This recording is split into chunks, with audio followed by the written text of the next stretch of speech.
Bonjour à tous, dans cette vidéo de physique-chimie, vous allez apprendre tout ce qu'il faut savoir sur les molécules d'un point de vue théorique au collège. Donc sans plus tarder, je vais vous présenter le sommaire. Donc au menu, vous devez être capable de donner la définition d'une molécule. Qu'est-ce qu'une molécule? Vous devez être capable de savoir écrire la formule brute d'une molécule. Et vous devez être capable de donner la composition atomique d'une molécule. Voilà ce qu'on va voir dans cette vidéo qui sera courte. Attention, à la fin de cette vidéo, il y aura un petit bilan ainsi que 3 petits exercices d'entraînement d'une question chacun. Donc munissez-vous d'un crayon et d'un papier pour pouvoir les faire, car vous verrez que vous n'aurez que 2 minutes pour les faire, 2 minutes après lesquelles vous aurez bien évidemment la correction. C'est parti, on y va.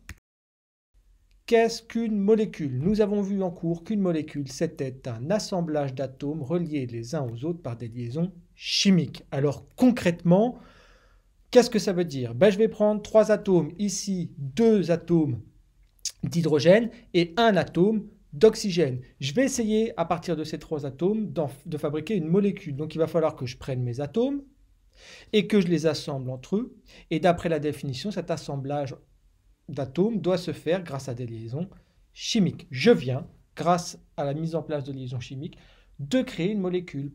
Ici, vous aurez reconnu la molécule d'eau, H2O. Les atomes sont tous solidaires les uns des autres. Si je déplace un atome, je déplace l'ensemble de la molécule. Ils sont attachés, ils sont reliés par des liaisons chimiques. Maintenant qu'on a refixé dans les esprits ce qu'était qu'une molécule, vous devez être capable d'écrire sa formule brute. Vous avez 2 cas possibles. Ou on vous demande d'écrire la formule brute d'une molécule à partir de son modèle, ou on vous demande d'écrire la formule brute d'une molécule à partir de sa composition atomique. Bon, on va faire les 2 cas. Quel que soit le cas de figure, qu'on vous demande d'écrire la formule brute d'une molécule à partir de son modèle ou à partir de sa composition chimique, la formule d'une molécule, ça doit ressembler à ça. Alors, comment est-ce que d'un seul coup d'œil, je sais à coup sûr que ce sont des molécules et pas des atomes? Eh bien, c'est parce que déjà, les chiffres sont écrits en tout petit en bas à droite de la lettre du symbole de l'atome qui lui correspond. On dit que c'est écrit en indice. Donc, le fait que les chiffres soient écrits en indice en petit en bas à droite des lettres concernées me fait dire que je suis sûr que ce sont des molécules. Donc on y va, premier cas de figure possible, vous devez être capable d'écrire la formule brute d'une molécule à partir de son modèle. Alors le modèle d'une molécule, c'est quoi? C'est simplement sa représentation, comme l'image qui vient d'apparaître. Ici, j'ai une molécule qui est composée d'une sphère noire et de 4 sphères blanches. Donc on va vous fournir le code couleur qu'on appelle le code CPK, qui permet de relier la couleur des sphères à l'atome. Ici, j'ai dit que j'avais une sphère noire, donc d'après le code CPK, le noir, c'est un atome de carbone. Et j'ai des sphères blanches, donc ça sera de l'hydrogène, et j'en ai combien? 4. Deuxième exemple, cette fois-ci maintenant j'ai 4 sphères noires, donc j'ai du carbone, 3 sphères noires, donc du carbone j'en ai 3. Ensuite je n'ai que des sphères blanches, donc ça sera de l'hydrogène, et j'en ai combien? 8.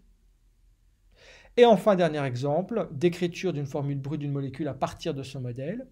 J'ai une sphère bleue, donc un atome d'azote. Ensuite, j'ai des sphères blanches, ça sera donc de l'hydrogène, et j'en ai combien? 3. Donc voilà le premier cas de figure, écrire la formule d'une molécule à partir de son modèle. On va voir maintenant le deuxième cas de figure, c'est-à-dire écrire la formule brute d'une molécule à partir de sa composition atomique. Et vous allez tout de suite comprendre ce que ça veut dire au travers des 2 exemples suivants. L'exemple 1, si je vous dis que la molécule d'éthane elle est composée de 2 atomes de carbone et de 6 atomes d'hydrogène, eh bien la formule brute de la molécule d'éthane, ça sera du carbone, il y en a 2 atomes de carbone, et d'hydrogène, il y en a 6 atomes d'hydrogène, puisqu'on a dit que la molécule était composée de 2 atomes de carbone et 6 atomes d'hydrogène. Deuxième exemple, histoire de fixer les choses, je vous dis que le sulfate de cuivre, c'est une molécule qui est composée d'un atome de cuivre, d'un atome de soufre et de 4 atomes d'oxygène. Donc sa formule brute, ça sera un atome de cuivre, un atome de soufre et de l'oxygène, il y en aura 4. En passant, le sulfate de cuivre, on se rappelle que lorsqu'il est sous forme de poudre, c'est-à-dire lorsqu'il est déshydraté, ce qu'on appelle du sulfate de cuivranite, ça permet de mettre en évidence la présence d'eau s'il devient bleu. Bon. Maintenant que vous savez écrire la formule d'une molécule à partir de son modèle et à partir de sa composition atomique, reste à savoir comment donner la composition atomique d'une molécule. Eh bien là aussi, il y a deux cas possibles. Le premier cas de figure, ça sera à partir du modèle de la molécule, et le deuxième cas possible, ça sera à partir de sa formule brute. Dans tous les cas, lorsqu'on vous demande quelle est la composition atomique de telle molécule, votre réponse doit commencer par cette molécule est composée de bla bla bla, et on va voir ce qu'on va mettre dans le bla bla bla. Donc on y va, premier cas de figure, donner la composition atomique d'une molécule à partir de son modèle. Eh bien, on vous redonnera le code couleur CPK, ça on le donnera toujours. Maintenant, regardons le modèle d'une molécule, par exemple celle-ci. Cette molécule est composée de, eh bien, le blablabla, je vais le remplacer par ici une sphère jaune, c'est-à-dire un atome de soufre, et 1, 2, 3, 4 sphères rouges, c'est-à-dire 4 atomes d'oxygène. Deuxième exemple, je veux la composition atomique de la molécule qui vient d'apparaître. Cette molécule est composée de 2 sphères noires, donc 2 atomes de carbone, 1, 2, 3, 4, 5, 6 sphères blanches, donc 6 atomes d'hydrogène, et une sphère rouge, donc un atome d'oxygène. Là, vous venez de donner les compositions atomiques d'une molécule à partir de son modèle. Le deuxième cas de figure, c'est donner la composition atomique d'une molécule, non plus à partir de son modèle, mais à partir de sa formule brute. Alors on fait tout de suite un exemple. Si je vous dis que la molécule de paracétamol, c'est C8H9NO2, donnez-moi la composition atomique de cette molécule. Eh bien, vous allez répondre, cette molécule est composée de, on y va, 8 atomes de carbone, 9 atomes d'hydrogène, 1 atome d'azote et 2 atomes d'oxygène. Alors, qu'est-ce qui se passe lorsqu'au lieu de regarder une molécule, j'en regarde plusieurs?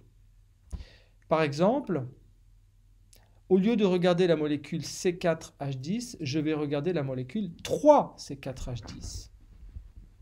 Qu'est-ce qui se passe au niveau de sa composition atomique? Autrement dit, combien d'atomes de carbone il va y avoir dans 3C4H10 et combien d'atomes d'hydrogène il va y avoir dans 3C4H10? Eh bien, 3C4H10, ça peut aussi s'écrire, d'un point de vue mathématique, comme 3 fois la molécule C4H10. Donc, je vais multiplier cette molécule par 3. Et dans cette molécule, je sais qu'il y a 4 atomes de carbone et 10 atomes d'hydrogène.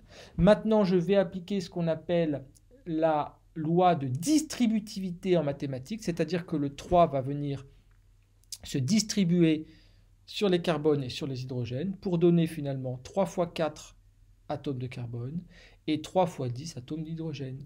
Donc finalement, lorsque je regarde par exemple 3 molécules de C4H10, elle sera composée donc de 12 atomes de carbone et de 30 atomes d'hydrogène. Donc dès que je passe à plusieurs molécules, je multiplie simplement le nombre d'atomes qui composent la molécule par le nombre de molécules, ici 3. Bilan de ce qu'il faut être capable de faire sur les molécules d'un point de vue théorique au collège. Eh bien, vous devez être capable d'écrire la formule brute d'une molécule.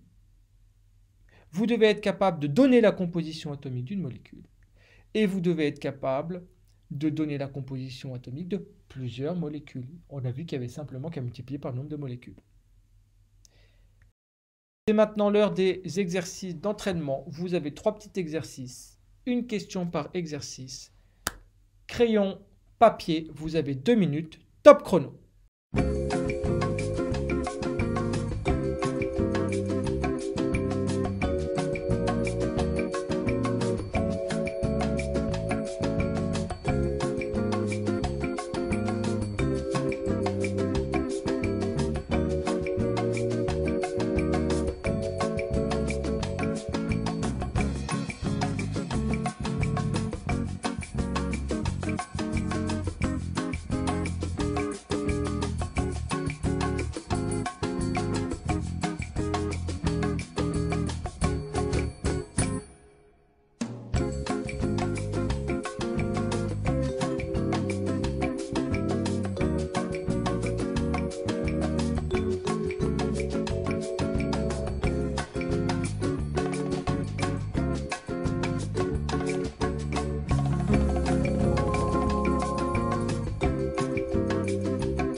On passe maintenant à la correction des exercices. L'exercice 1, on vous dit que la molécule d'ibuprofène, elle est composée de 13 atomes de carbone, 8 atomes d'hydrogène et 2 atomes d'oxygène. La question, écrit la formule brute de cette molécule. Eh bien, on y va. La formule brute de la molécule d'ibuprofène est C13, puisqu'il y a 13 atomes de carbone, H8, puisqu'il y a 8 atomes d'hydrogène, O2, puisqu'il y a 2 atomes d'oxygène. On passe à l'exercice 2, où on vous dit que la formule brute de la molécule de caféine s'écrit C9H10N4O2. Question, donne la composition atomique de cette molécule. On y va. La molécule de caféine est composée de 8 atomes de carbone, C8, 10 atomes d'hydrogène, H10, 4 atomes d'azote, N4, et 2 atomes d'oxygène, O2. Et enfin, le dernier exercice d'entraînement, on vous dit que la formule brute de la molécule de propane, elle s'écrit C3H8. Question, donne la composition atomique de 4 molécules de propane, c'est-à-dire 4 C3H8. On y va.